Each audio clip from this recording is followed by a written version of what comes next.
bit strong. Hello, hello, hello everyone. Hello everyone. Welcome to this panel about decarbonation. My name is Mathieu Lescanf. I'm a consultant in sustainability. I've been partnering with Green Destination since 2021. And I'm from Montpellier, so I'm very happy to see you all here in my hometown. Today's topic is about decarbonation. You have been hearing and you all know about it, so I'm not gonna drag on about what it is. We all heard that it's about 9-10% of the tourism represents 9 to 10% of global emissions. In France, it's actually even higher. It's about 11%. So, I mean, everybody is looking for ways to tackle this problem. And today we have some luck. We're going to have 5 presentations of 5 different initiatives that all try and tackle the best way they can this problem of mobility and CO2 emissions. So we're going to start with Nathalie Balland from Voies Navigables de France. Nathalie is head of the Territorial Knowledge and User Relations Unit at VNF in the southwest. She's based in Toulouse. She has more than 20 years experience in river tourism. She develops and promotes leisure activities along the Garonne, the Canal de Garonne, and the very famous UNESCO-listed Canal du Midi that most French people are very proud of course. She works very closely with tourism stakeholders and local authorities to foster a sustainable, accessible, and culturally rich river tourism. So let's hear about the initiatives that Nathalie is going to talk to us about. Thank you, Mathieu. So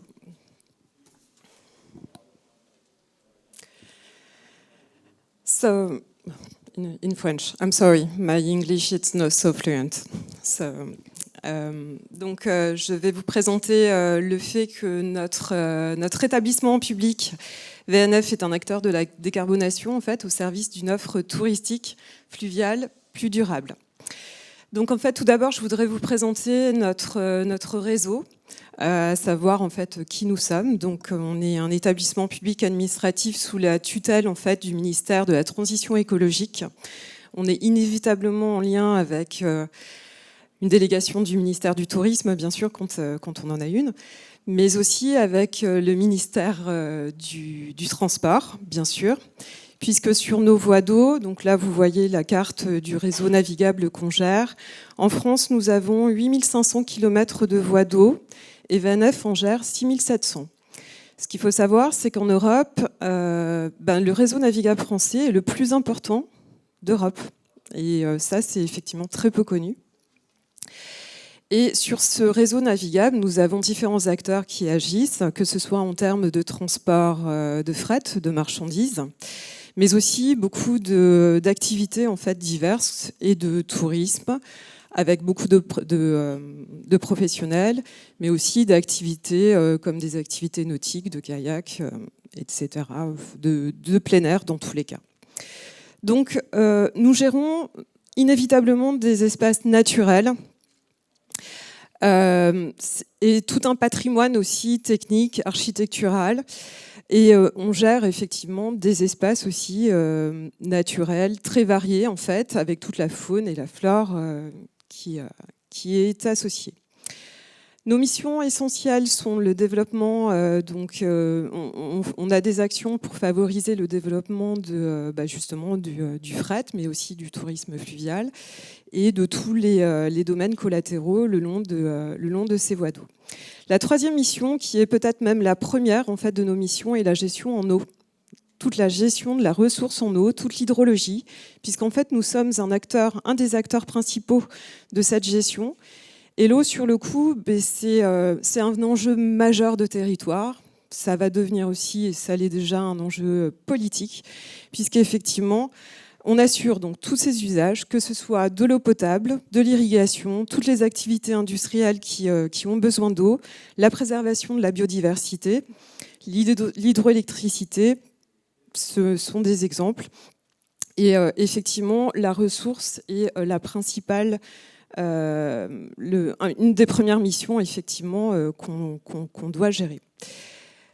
Juste pour vous donner une idée en fait du report modal qu'on essaye d'insuffler, alors je digresse un peu par rapport au tourisme, mais pour vous donner l'exemple des économies en fait en carbone qu'on peut faire, une double barge poussée en fait de transport, ça équivaut en fait à 250 camions qui peuvent être reportés effectivement de la route sur la voie d'eau. Ça correspond à 5000 tonnes transportées.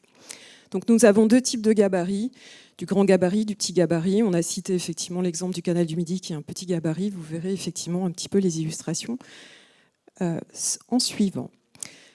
Juste pour illustrer effectivement le type de tourisme qu'on peut avoir avec ces belles images un petit peu carte postale des activités qu'on peut avoir. Donc on voit des canaux de petits gabarits. On peut voir les chemins de halage juste à côté avec la pratique de vélo qui se développe de plus en plus.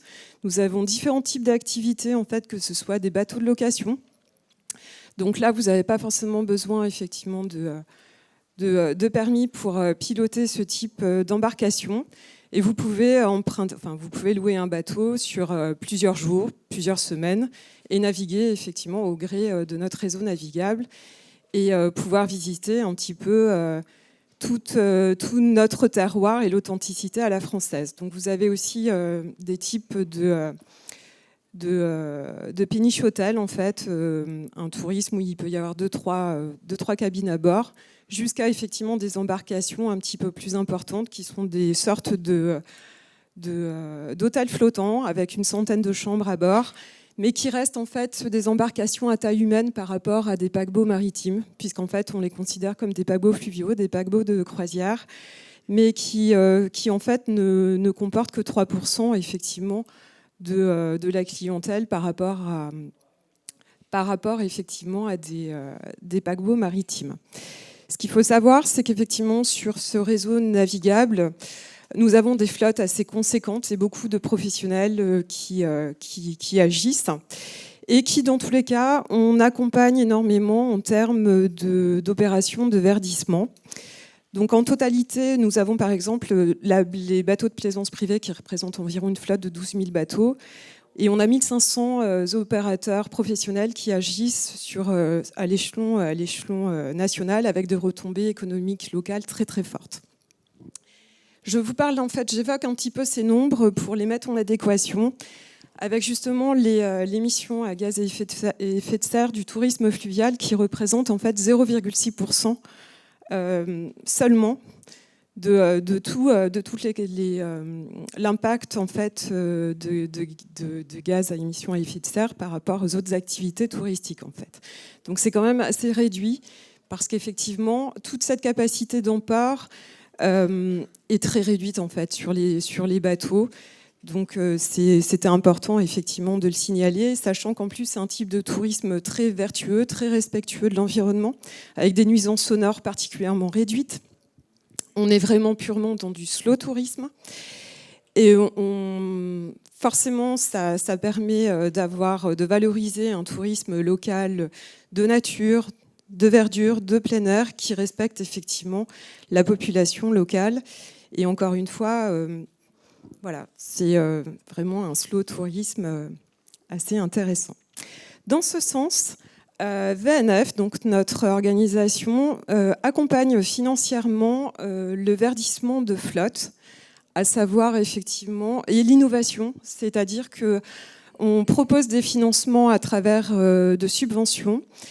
Donc ces opérateurs professionnels du tourisme fluvial, dans un objectif de remotoriser en fait, ou de changer les motorisations des bateaux de flotte plus ou moins anciennes, vers une orientation de motorisation un petit peu plus, donc soit électrique, soit hybride.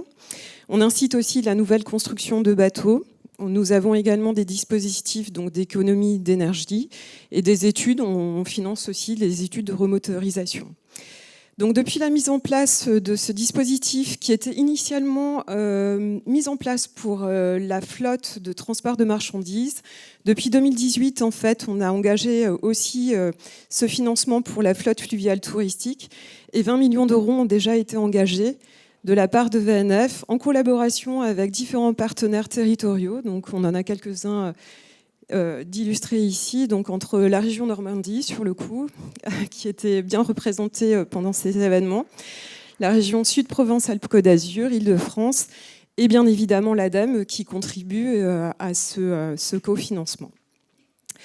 Voilà, donc juste pour vous préciser, par exemple, la flotte locative par rapport aux chiffres que j'ai pu vous donner juste précédemment, donc on a une flotte de 1300 bateaux de flotte locative, de bateaux de location à l'échelle nationale. 70% de cette flotte est déjà passée au biocarburant. Donc c'est très conséquent. On a même un opérateur national qui est déjà passé à un carburant HVO, donc 100% HVO pour l'ensemble de sa flotte. Certaines compagnies initient aussi une flotte électrique, donc ça progresse. Et on a quelques exemples, effectivement, dans le reste de la France, quelques exemplaires aussi de bateaux dans le sud-ouest, et ça commence un petit peu à progresser.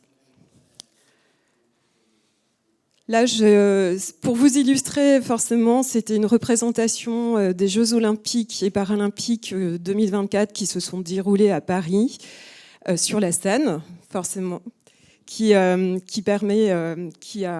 déroulé effectivement toutes les délégations sportives sur la Seine, donc avec 45 bateaux, qui ont pu effectivement bénéficier également d'accompagnement financier du PAMI pour la décarbonation. Et 8,3 millions d'euros ont été engagés justement pour ces opérations. L'idée, c'est qu'effectivement 70 opérations de verdissement de bateaux à passagers ont été réalisées depuis 2020.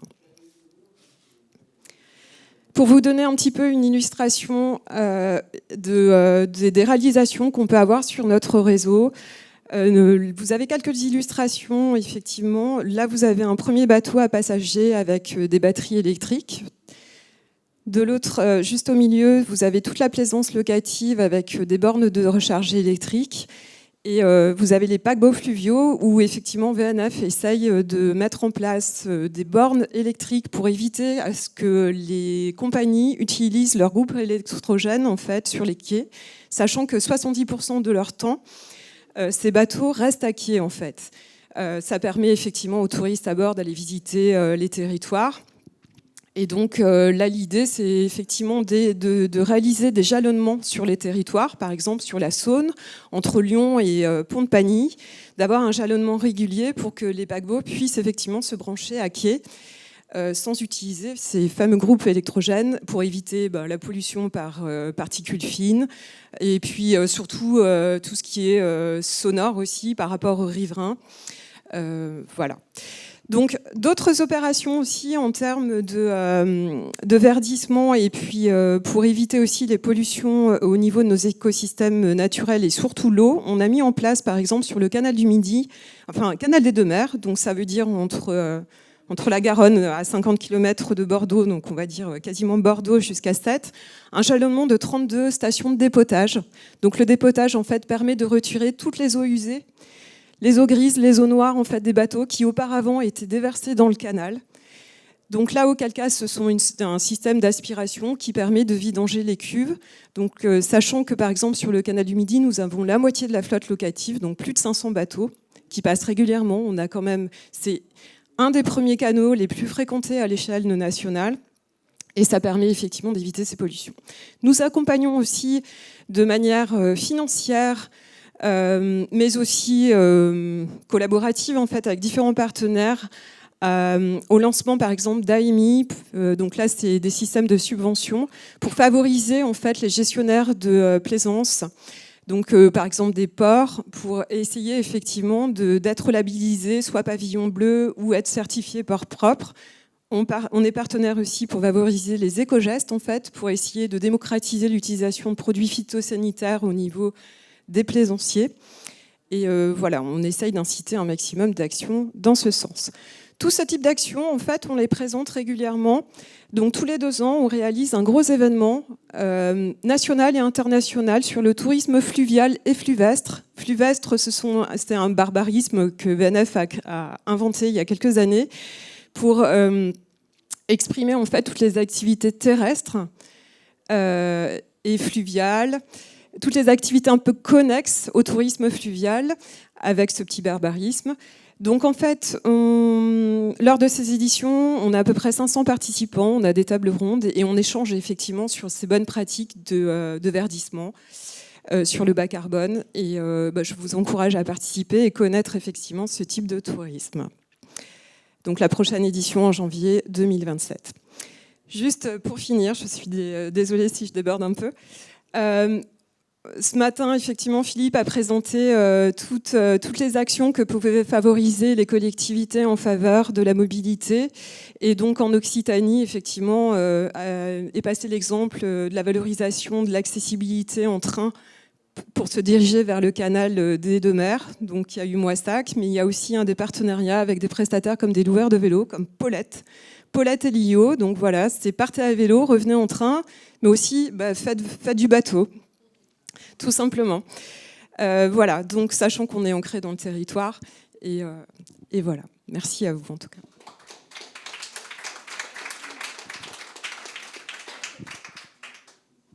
Merci. Thank you very much, Nathalie. Thank you for this very interesting example of alternative in mobility, but not only mobility, because there are just proper experiences, and it's just a way of having a holiday. And we could very clearly see all the implications and what comes around. Is not just traveling by boat; it's all the implications with the different stakeholders and the way you support the decarbonation of all kinds of mobilities. And thank you for the transition as well, because now we are moving on to Philippe Berthaud's presentation. I don't really think I need to present Philippe anymore. Everybody knows who he is. So Philippe is a Deputy General Director of CRTLO, Comité Régional du Tourisme Occitanie, hosting this event here in Montpellier. And Philippe spoke about this present is the Occitanie Rail Tour initiative that we have in the region. He will focus now a little bit more on this aspect in English as well. So for those of you not French speakers. So Philippe, floor is yours. Thank you.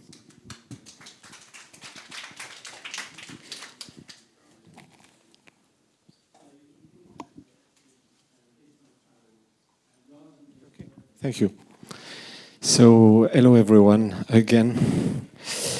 Yes, I will try to do my I will try to speak English, but I must say that I'm cheating a little because I already prepare and write my presentation in English.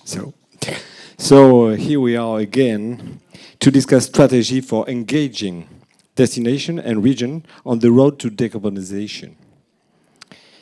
You all know now, I guess, that in Occitanie our conviction is simple. If we want to succeed in the tourism transition, we must act on mobility. As I mentioned briefly this morning in the plenary, we all share this reference on those ADEM figures, and they also pushed us at the Occitanie Regional Tourism Committee to tackle the issue of mobility head-on as a core part of our development strategy. I go through all those figures that you know it by heart. So we had to take action on tourist mobility in Occitanie. A three-pillar strategy for low-carbon tourism mobility. Our strategy for low-carbon tourism mobility is built on those three complementary pillars: a strong brand and product, the Occitanie Rail Tour, and I spoke about it this morning. A pilot program with tourist offices positioning them as key actor of sustainable mobility, and a cycling hub scheme designed to make Occitanie a European reference for cycling tourism. Three levels. One ambition: to make low-carbon mobility the signature of our destination. The Occitanie Rail Tour. In Occitanie, your journey begins by train. So I will do rapidly because I said all that this morning to make. Okay, we go through.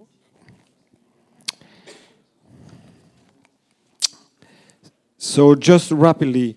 because I already mentioned it, so it's a bit tricky. But anyway, l'Occitanie Rail Tour, to give you a quick remember, it is a unique pass, €10 per day, minimum 2 days, valid across the entire region, train network, and it connects bus services.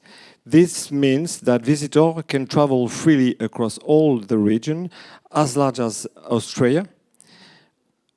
Not Australia, Australia. With over 150 train stations and gateway to discover. But the Occitanie Rail Tour is more than a transport. It is about turning the train into a travel experience in itself. From Carcassonne to Albi, from Toulouse to Montpellier, from the Pyrenees to Mediterranean, the train becomes the starting point of a low-carbon journey. In just 3 years, we have reached 18 passes sold annually, representing more than 45,000 travel days, and we invest around 1.2 million in 3 years of communication. And as I said this morning, the Occitanie Rail Tour communication strategy received the Rail Tourism Award in 2023. Okay, I'm going back that, and we've seen that also. So yes. So tourism and mobility offices. The second pillar of this strategy is our tourism mobility offices program.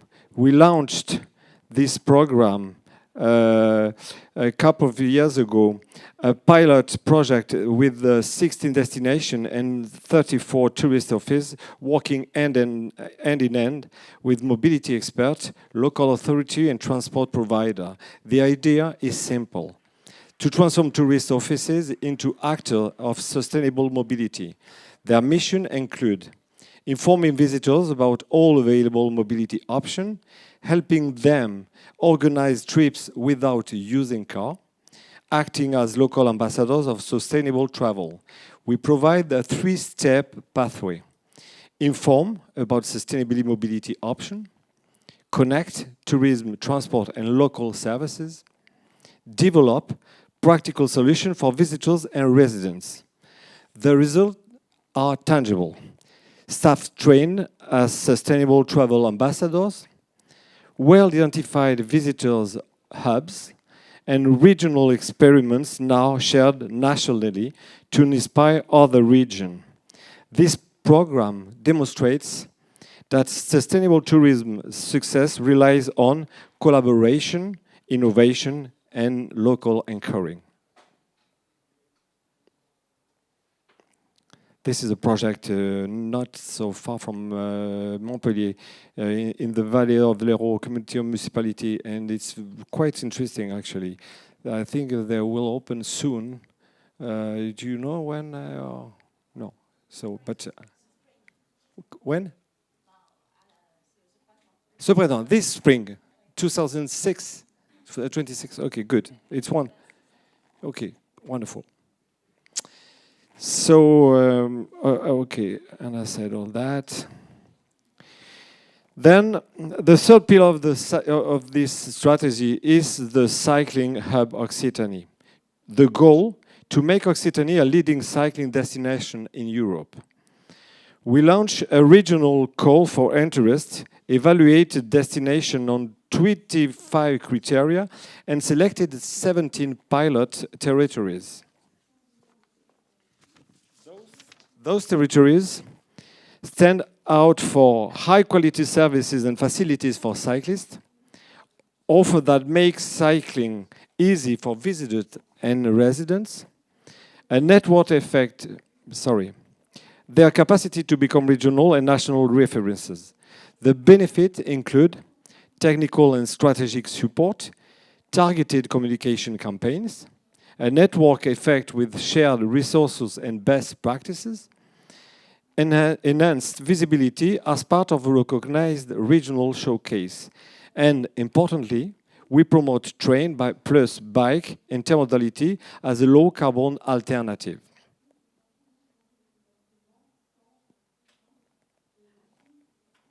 No. Okay.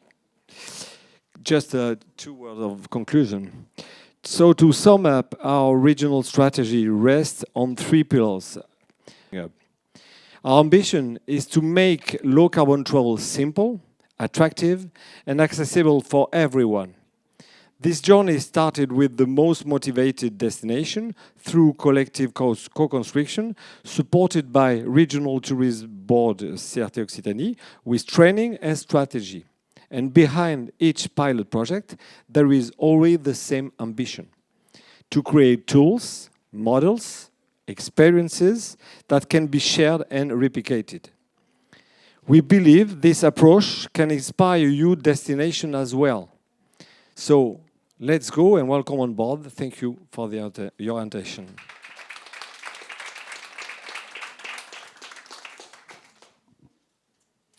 Thank you very much, Philippe, for this presentation and giving us a little bit more details about all these initiatives in Occitanie. We are moving out of France for a little while. We're moving to Estonia, and I'm very happy to welcome Keisa Lino. Keisa is head of the board at Lahemaa, Lahemaa. Visit Lahemaa. Okay, hope I say it well. She promotes sustainable tourism in Lahemaa National Park while pursuing at the same time a PhD. Oh, congratulations. On co-management and protected areas. She bridges in academic research and practical action, fostering participation, governance, and resilient destination stewardship. So, Keisa, you will talk to us about how you promote cycling and low-carbon mobility in the Lahemaa Park, I think, right? Thank you very much, then. The floor is yours. Thank you. Thank you. I'm really happy, excited to be here. It's difficult to continue after such huge, good examples. So we are going now to a much more smaller scale, a much more local and community-based changes. So I'm Keisa from Lahemaa National Park, from Estonia. And just in case where Estonia is and where Lahemaa is. So Tallinn, our capital, and Lahemaa, this green area, is just about 50 kilometers away from Tallinn. So quite easily accessible national park. And Lahemaa was the first national park ever created in the former Soviet Union area. So we are a very special place. And it is, as I mentioned, quite close to Tallinn. It is a popular day trip destination. We have about 3,100 inhabitants inside the park. By the way, Estonian population, the population of the whole country is 1.3 million. So quite different. And we have this, of course, national park. Nature is the first reason to come to us.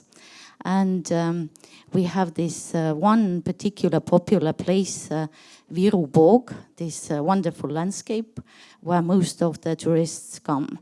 And we have then, there is a counter there, so we have 90,000 visitors a year in this Viru Boog study trail. But as anywhere else, most of the visitors come by car. As a national park, we should especially take care of that. Try to make people come to Lahemaa and move around Lahemaa in other ways than their own car. Just a few facts about our this Visit Lahemaa. It's what we call a community NGO because it is community run. We have about 80 members, and we really promote this national park in a community-based way. We train our local people to become guides. and all that kind of things, organize tourist forums. And so we realized this transport is a thing we should deal with, and started doing some things in 2022. So when you are small, the first thing you do, you have to find friends. So we contacted this Tallinn Tourist Information Center to try to think of good ways. So they were actually very happy that we reached out to them, because when people go to Tallinn asking how to go to Lahemaa, just free independent travelers, they are really in trouble, because it's difficult to organize it. Even if they can come by public bus, it is difficult to move around Lahemaa by public bus. So we started running this student-led info cafe at a bus stop. So Loksa is like a small town inside a national park, and buses actually come from Tallinn to Loksa quite often, almost in every hour. So when tourists come from Tallinn to Loksa, the students are greeting them there, showing around, renting bikes, giving information.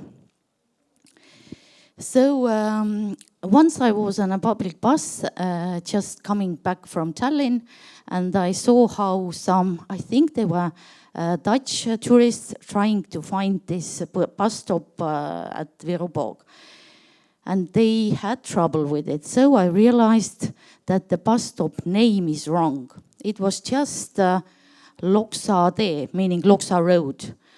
So at the meeting, we just discussed what could we do to start changing the name of the bus stop. And this was really a surprise how easy it was. We just had to write one email to local municipality. So they made a public announcement if anyone is against it in a local newspaper. Nobody was against it, and in a month's time there was this new name at the bus stop. So much easier for not only foreigners, also for Estonians coming from other places. So a good way. And we also then organized some cycling events where we that start at this bus stop, and so people can either take part in the event, either renting bikes from us or coming by their own bike, so traveling around the park. We tried also this hop-on, hop-off bus thing. It was really a nice thing, but a bit too expensive to run. About the results, as you all know, these things don't happen just quickly, they take time, but even in 3 years, we already see some changes. The numbers, as I mentioned, everything is small in our area. The numbers are not that high, but if we think of the percentages, then, for example, the percentage of people who come by bus to this Viruborg bus station has risen 40%. Also on low season, what we really like. And since this info cafe can only be open in 2 months in summer because of students running it, there have been 1,000 people visiting it each year, and 70 people have rented bikes from us each year. So there's a graph about this bus station usage, how it has risen. And these small communities can make changes, and some changes are really easy, surprisingly easy. Just find people to discuss, the right people who know things. And I think Lahemaa can be a good example for other protected areas. So just a photo here to show this balance, how how it should be a famous place in Lahemaa. And thank you. Merci beaucoup.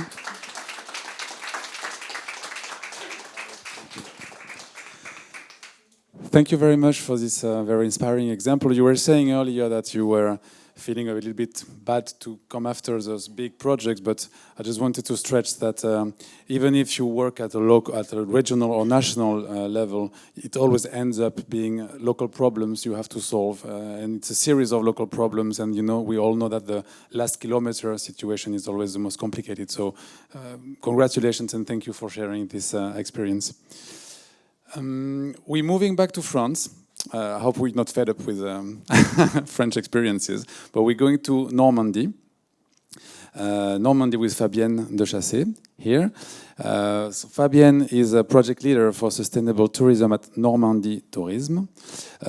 She has more than 18 years experience in sustainable tourism and more specifically in low carbon tourism. So she will have a lot of things to say. And so she will explain us a project about low carbon rates. So including more the private sector and local businesses and museums, etc. So, Fabienne, the floor is yours for this experimental initiative. Thank you, Mathieu. So, hello, welcome to all of you. So, I'm Fabienne, as said Mathieu. So, Normandy, you all saw the flags yesterday, but just let me. It's a region in the high upper part of France. So. We all started with the same observation. You already saw that many times today and yesterday. So the same observation in Normandy, 70% is due to transport in France's tourism carbon footprint. So we can do everything we would like about waste, about lights and everything. But if we don't tackle the problem of transport, we really would have a problem. So that's what we decided, and at the same time we have this museum in Normandy which is called the Juno Beach Center and is really engaged towards sustainability. They have put in place since 2021 a low carbon rate. So this low carbon rate is nothing else than a discount rate for people traveling by train, by bike or by bus. So we decided, okay, if we do have this example, let's try to put this on a regional scale. So that's what we did. So we wanted to keep it simple. My colleagues already said it, the best concepts are often the most simple ones.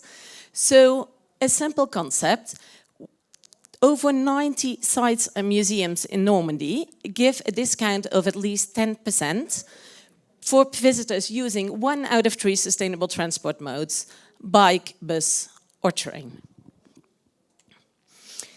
So when we decided to put this in place, we wanted to answer to 3 goals. The first one was to encourage visitors to use less carbon-intensive transport. I think that sounds quite logical to all of you. The second one was to support sustainable tourism practices at sites and museums. And the third one, to help us better understand the territory, to identify the gaps, to improve the network, to know where do we stand, what are our problems, and to learn more as well about the sustainable commitments of our sites and monuments. So to implement this on a regional scale, we traveled 8 phases. So I'm not going to explain all of them to you, but just let me point out the beginning one, which is really important, I think. It was the one to create a concept, but also to create partnerships. See, as my colleague said as well, we need friends. We needed friends as well. So we needed partnerships, especially with the Normandy region, of course, but also with our transport agencies. If we put in place this kind of project, we really would need their help. And if we all have the same goals. We all wanted to get people to Normandy by train. They wanted because they wanted to sell train tickets. We wanted it because we want people to travel in a sustainable way to Normandy. So we all said, okay, we do have the same goals. Let's work together on this. So we worked with the bus companies, train companies, and as well the French Agency for Ecological Transition. So we engaged sites and monuments in this initiative. They registered and we asked them for a commitment. But how would you ask people to say, if you tell a museum, okay, why don't you give a discount rate to people traveling by bus, by low carbon travel? They would say, okay, but we are doing the financial effort. What would you do for us? Because it will cost us some money. So what we said, okay, now what we do is put a regional communication plan. We offer you visibility. We give you some promotion to try to promote sustainable tourism in Normandy and try to get more people to come to your sites and museums. So we all gave them a communication kit. All DMOs, as we are, know how that works, like logos, banners, posters. And we created just the 2 websites to get people, so people could also find out where can I use this low carbon rate. After that, we collect feedback. Of course, after the first year, we needed to collect the data. Data is knowledge, we all know about that. So we need to know who are the ones using this low carbon rate. We had the data, we strengthened our partnerships and encouraged new structures to join. And after that, we raised awareness about sustainable tourism and connect participating sites to the right tools. Because for some of them, it was the first step on their way to sustainability. For other ones, it was just one next step.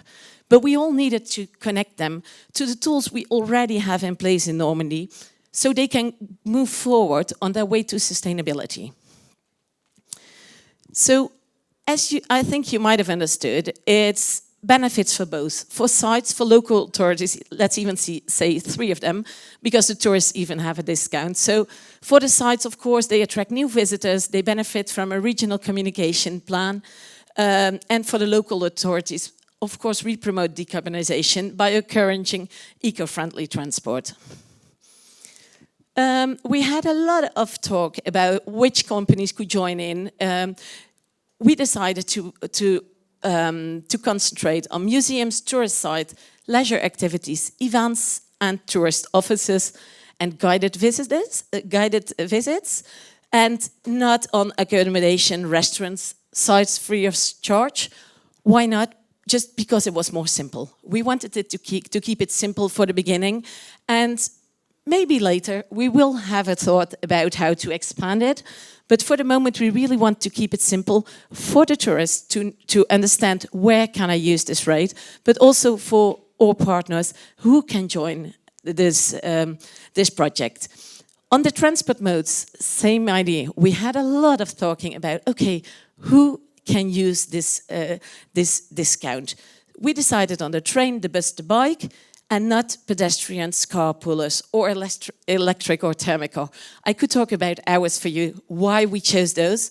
Just pedestrians, everyone's a pedestrian as soon as he gets out of his car. So carpooling, well, families are always carpooling. So if museums, they need to give a discount rate to everyone coming in, they probably won't do it. And electric thermical, it's still quite a debate on is it that sustainable or not? And so we just wanted to keep it simple. So in 2024, which was our first year, all sites together sold 10,000 low carbon rate tickets, which is on average 1% of the tickets sold at these sites tickets offices. It's not that much, but we don't want everyone to use it. The museums don't want everyone to use it. We want it, but the museums don't want everyone to use the ticket.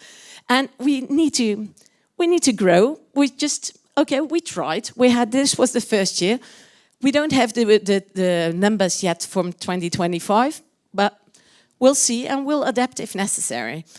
So on the first year, we had quite some media impact and recognition, which of course was very welcome to promote it, to make sure that people knew about the subject.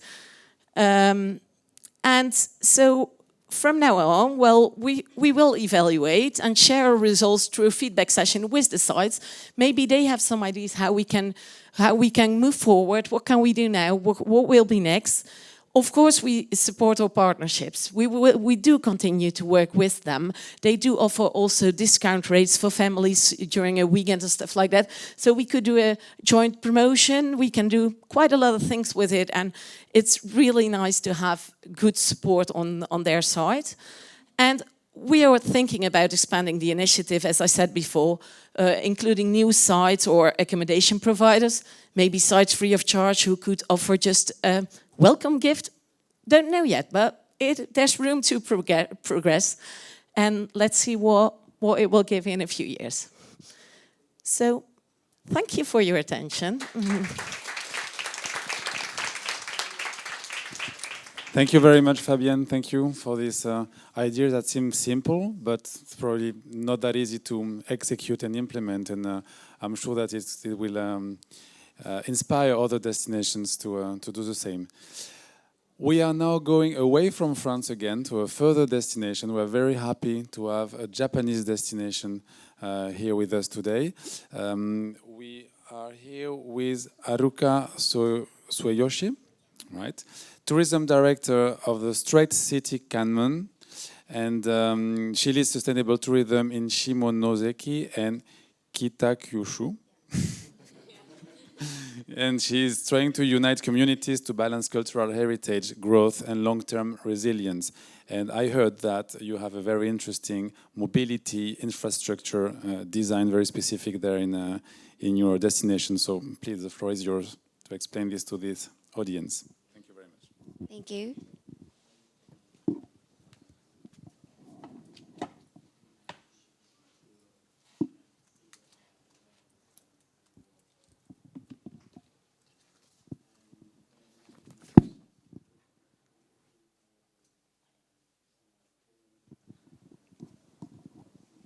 Good afternoon. It's a great honor to be here today on behalf of our community.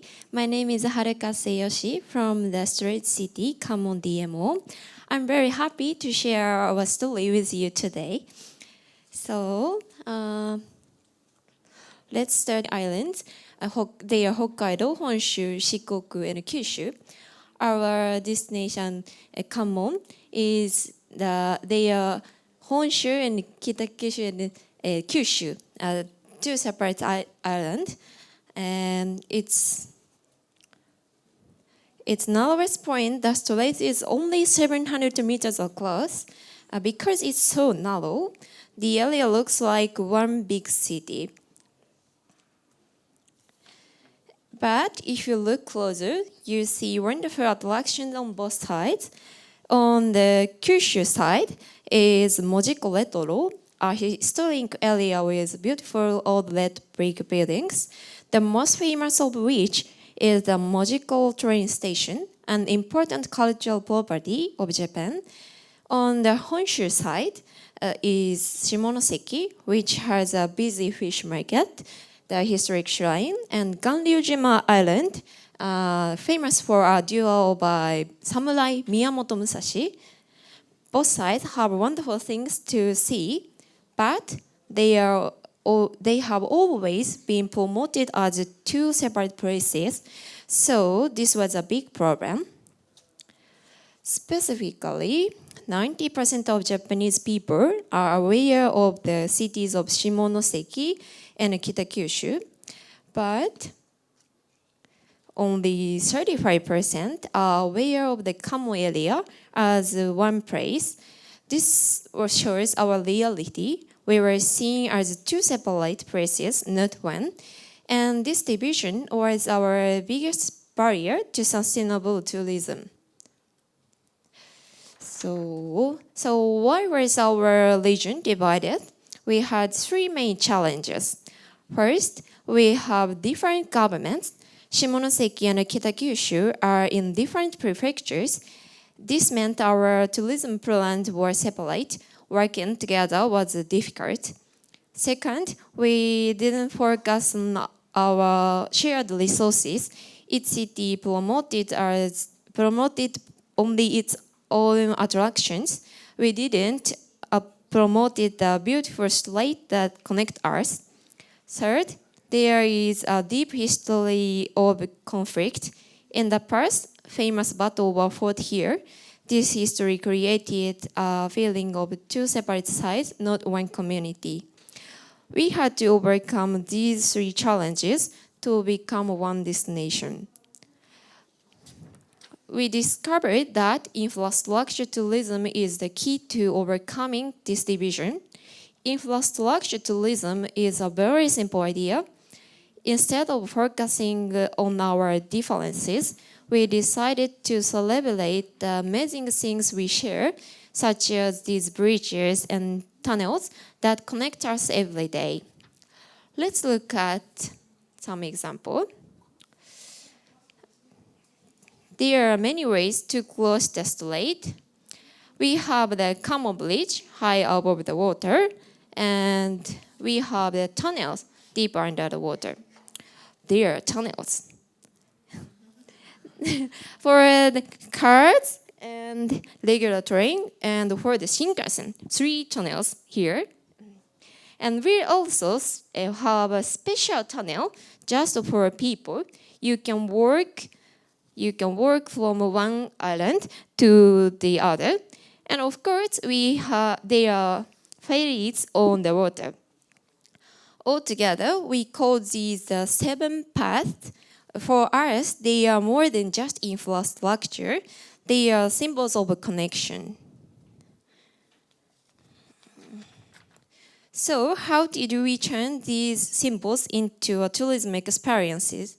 To do this, we partnered with the infrastructure companies themselves. Our first partner was Japan Railway Kyushu. Together, we created a very special tour.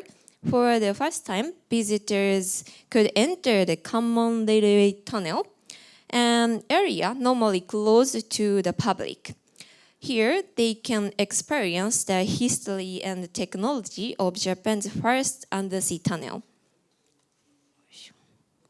Our next key partner was Nexco West Japan, the highway company. With them, we launched a tour that takes visitors deep inside the Kanmon Road Tunnel. This tour goes through the tunnel's maintenance passages. There are the backstage area never seen the public. This was a new kind of partnership. For the first time, infrastructure companies and tourism professionals worked together. This collaboration was the key to our success. To connect these two sides even more, we developed 2 new tools for visitors. First, a digital coupon that can be used throughout the Kanmon area. And second, a tour price that is bright in both Shimonoseki and Moji. These tools help people enjoy Kanmon as one single destination. And let's review our journey over the past few years. First, we built our foundation for sustainability with the GSTC training program. And then we created new tools to unite the area, like our Kanmon Pay digital coupon. This approach led to our biggest project last year, infrastructure tourism. This was a major collaboration between our DMO, local governments, and companies like JR and Nexco. So what have we learned from this journey? I'd like to share our 3 main lessons. First, we learned that working across border is powerful. Shimonoseki and Kitakyushu are much stronger when we work together. Second, we learned that new partnerships create new possibilities. When tourism expert and infrastructure expert come together, we can create truly unique experiences. And third, we learned that every bridge and tunnels has a story. Sharing these local stories is the key to creating a deep and meaningful experience for our visitors. Thank you once again for this great honor. We warmly invite you all to visit the Kanmon. Please come and experience a unique world under the sea from one island to the next. Thank you.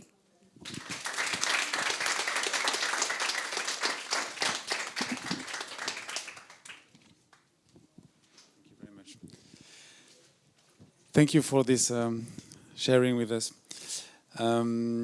Okay, so we had the 5 presentations, 5 very different and very interesting examples of what can be done to decarbonize mobility. We have a few minutes. I don't know how long we have. 25 minutes. Okay, so we have 25 minutes for questions, reactions. So I will give the opportunity to the audience to ask questions. Who wants to go first? Ima? Okay. Hello. Better in English or better in French? In English, no? We started in English, so I suppose in English. No, so congratulations for all of you. I'm sorry also for my English. But I have had a lot of interest on the experience of Occitanie. And my question is, so we are coming from the north of Spain, from Catalonia. That's for people that is not from the area. So all the map that you showed is the border is our country or our regions, 2 regions from Spain. And I will use the sentence she gave, working across border is powerful. So it has been, it's here. So the thing is, since many years, Europe is promoting POCTEFA projects in which many things have been done in order to promote cooperation also in tourism and mobility between the 2 countries. And the thing is, so it would be great if in the future, so I understand, so it is necessary to set down, so what you are doing in Occitanie, but I would really very happy if our government in Catalonia would initiate so interesting projects to promote mobility, and in the local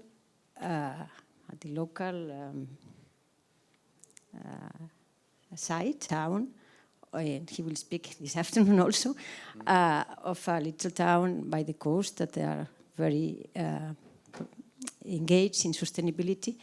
And I think this is a magnificent idea that the tourism office, that is the technical of the tourism office, are joining tourism and mobility. So I think this is a very simple, but this is a really great idea.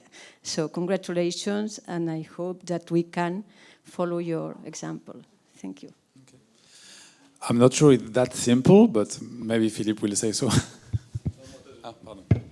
So it's a wonderful idea. So let's have an appointment now, because it will be delighted for me to work with Catalonia on that kind of project. So it's a very good idea, and that's funny because we were talking about that because we were not so close actually to Catalonia. We are on the same border, but we don't work a lot together. So we will see each other at the end of the meeting. Very pleased. Thank you, Ima, for your comment. Any other question or reaction for? I can just complete something. Just to Catalonia, just in order to precise that with the Regional Committee of Tourism and VNF and different kind of partners and society of renting houseboat. We managed together Canal du Midi contract, a destination contract, I'm sorry, in order to promote the fleet navigation, in fact, in France and Southwest. And with Atout France, we managed to promote this type of tourism in order in direction to Spain, moreover Catalonia. And in fact, Atout France and the territorial of Occitanie manages with what's the name of influencer? I don't know. Influencers. To promote this type of tourism, and Spanish people and tourists were very interested and came. It was really fantastic last year on the boat and by bicycle as well. So the partnership could be okay for everyone. I'm sorry. Thank you. Who else has a question or a reaction? Otherwise, I'm going to have to be asking questions. No, it should be you first. Okay, so I'm going to ask some questions. Maybe general questions. You have very different experiences that you shared. Maybe can you highlight some of the burdens you had? Because it's obviously we always put like everything is nice, we have a lot of results, everybody's happy, but it's not always easy. So maybe what was difficult, like the difficulties you managed to overcome in your different projects to reach those results? Maybe first question. Yes, to me, we have to progress, of course, because when you can see the fleet and the number of boats, and in fact, it's just, for the moment, a really small part. So the progress is quite huge. But, and the difficulty that we have, that sometimes we have historical boats, and it's not so easy for them to change motorization and calibration. So it's not easy, because we would like to keep this historical and this testimony and heritage. And it's not, sometimes it's really difficult to change. They would like, professionals would like to change, but they cannot. So in fact, we have to continue to look for innovation, and in order to make easy for them. So well, probably the main problem or difficulty was that with the office tourists, we have to change the point of view of their own job, of their own mission. Since a long time, they are on mission regarding hospitality. But today, they have to go on the side and work with all the town, the community, the ecosystem, and to accompany a professional. And so that means for them to organize also their management, their structure, to be able to accompany all the ecosystem, and especially professional. Did they have to recruit people, or did they manage to do that with the same staff? Well, it's a good question. Of course, you know, on the period where the question of the budget is quite tricky. They will prefer to form and to coach people. So that's why also we try to build tools, and we build a pathway of formation to help them to increase their competency on that way. It's all about training, I suppose. People. Yeah. Okay, thank you. Keza, any burden to share? Yeah. If you remember, as I mentioned, this Visit Lahemaa organization is completely voluntary. So we depend on projects. And what has been and still is our challenge is how to be sustainable economically. But as Matthew mentioned, I'm also a researcher, so part of my research is about creating this new model for protected areas, and Lahemaa then as my case study area. So we are about to do something, yes, because I think it's rather different, but a challenge for very many national parks worldwide, how to have this tourist management, who should deal with it, and how to finance it. We are working on that, and fortunately our state is really collaborating with us on this field, so trying to find out a solution for that as well. Okay. I was wondering, you mentioned, I thought this cafe idea was a very good idea with the students running this cycling cafe. Are there volunteers, or is it a way for them to get a little job on the side? Yeah, we managed to pay them something from a project, but once the project now has ended, so this is also, we have to think how to solve this for next summer.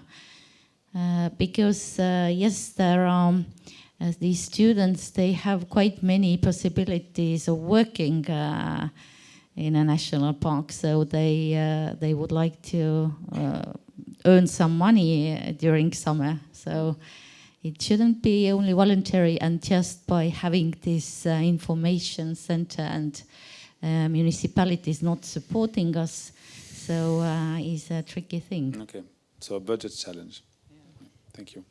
Fabienne?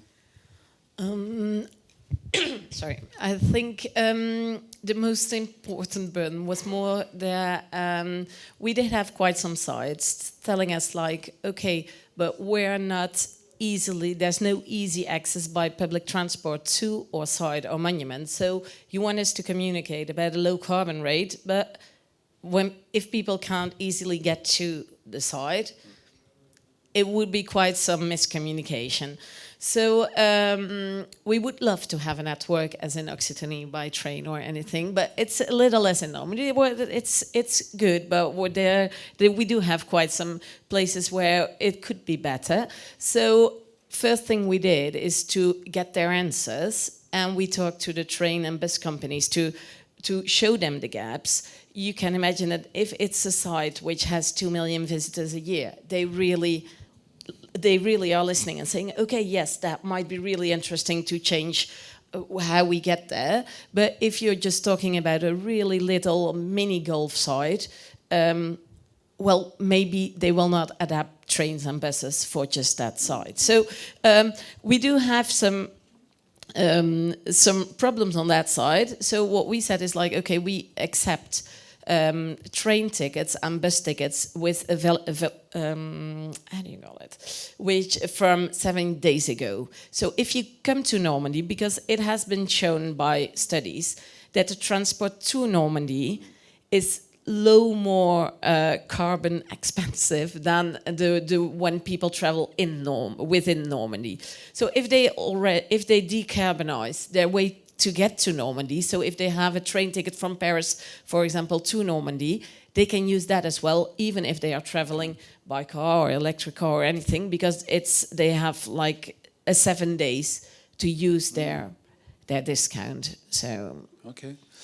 I was wondering, also you mentioned that obviously museum, they don't want to sell all their tickets through this program because they're losing 10%. Yeah. So basically they have to be, it must remain marginal for those museums and leisure activities. How do you see that? It's marginal, or if we can give them enough visibility so they can progress in the number of visitors they welcome at their site, because we give them more visibility, we can even give them more visitors. So even a visitor coming by with a discount rate is still a visitor more. So we're hoping to work on that way. So they will have more visitors, maybe paying less, but more visitors in a decarbonized way. That's the way we hoped it will evolve. So far this has been convincing them, the museums. And yes, but will that convince the hotels? And the next step you were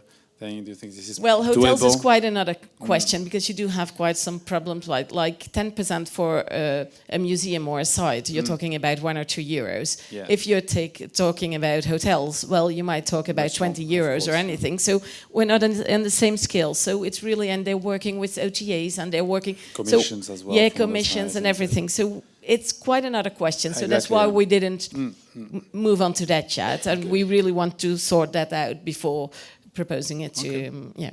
Thank you very much. Thank you. Haruka, any struggle, any difficulty you had in this project? We have 3 challenges. I thought that, and the most difficult point, the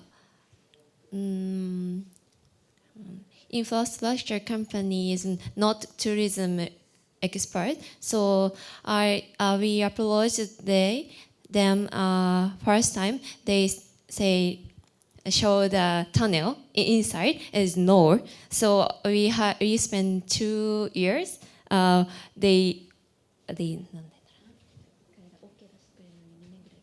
it took about 2 years before they get any approval of actually getting the tourists going through the tunnel. Okay, so that was like, administrative burden, as you mentioned.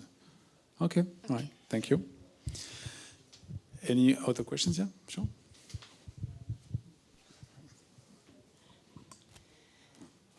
Oui, bonjour. J'avais envie de rebondir donc sur ce que vous disiez par rapport au rôle des offices de tourisme. Je travaille à l'office de tourisme de Figeac. Donc, on travaille avec les autres offices de tourisme du Lot et Lot Tourisme pour un programme de mobilité.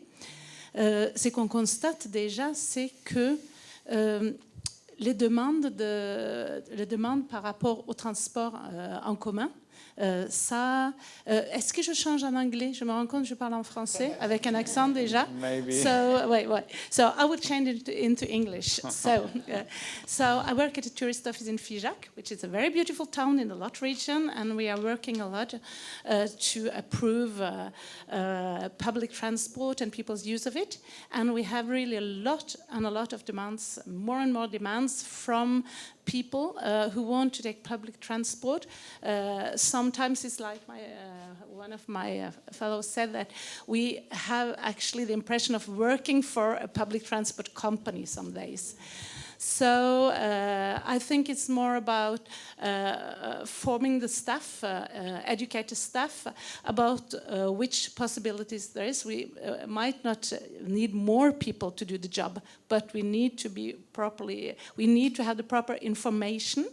And the information we need can be really detailed sometimes. For instance, I was thinking about what you said, Monsieur Berthaud, about bike and train and buses, which might sometimes be a problem for us because, well, it's in the starting block. You don't really have the equipment yet. So people come to us and say, well, I want to continue by bus to my next stage. And how can I book? And we said, you can't book. You have just go up to the bus and see if there are any more space left, which is, of course, it's not, you can't be satisfied with that kind of answer. So, and we also have, my colleague even saw the other day, a cyclist, a tourist, with his bike on the train going south to Toulouse, and he had to get off the train in another town because so many people were coming aboard. So he was just like lost in Villefranche-de-Rouergue, which is, well, that was not his plan. So that is my question, actually, how you work with the bus companies and the train companies to improve their capacity of receiving those tourists.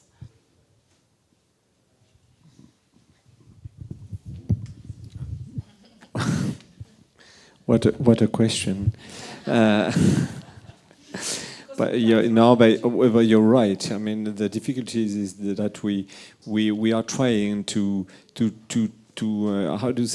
organize office tourists with this new job, how to inform, how to connect, how to develop new services with mobility.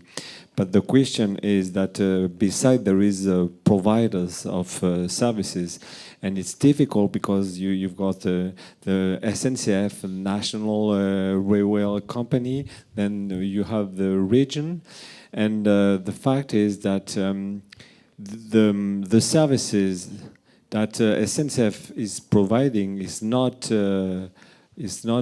at good or at adapt to the territory, and this is the main problem. It will come, Because I know in some area in France it's like that. For example, les Châteaux de la Loire à vélo, you know, there is the Loire Valley by bike. It works very well because there is a special train dedicated for that. But we are not yet at that level, but we will probably, because there is a lot of discussion, you know, to adapt the services to the strategy. But there is still a huge gap. Thank you. We have another question here. If you... Hi, my name is Romina. I have a sustainable events and consulting company. So coming from a business event side with conferences.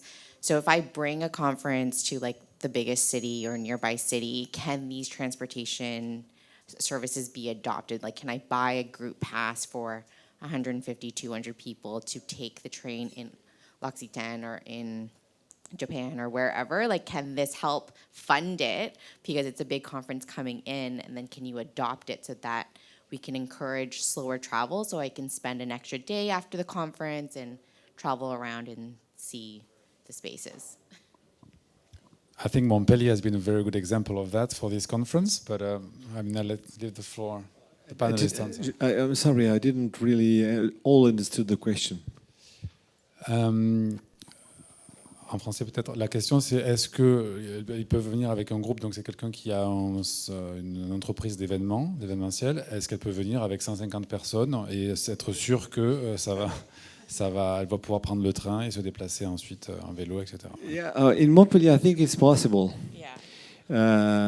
Yes, because they are pretty good in the connecting and the intermodality between the train station and the center of the city.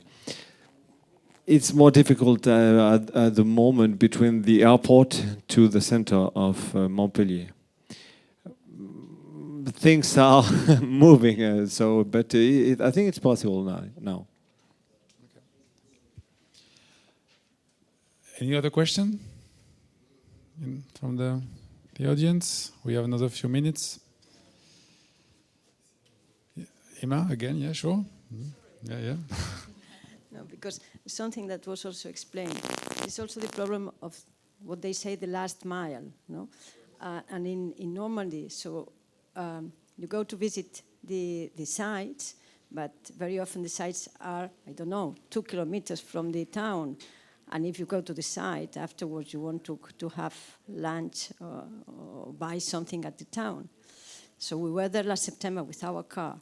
And really what it was impossible, it was to park there in the town. So we had to go away. So it was already a problem. It was September. Yes, it was September. So is it also in mind so to solve these sort of problems? Okay, you can go to the site and they will have this discount, but afterwards what? They have to come back? Or what? I think it's another step, but I think the sentence was the last mile. It was something professional said, the last mile mobility. Yeah.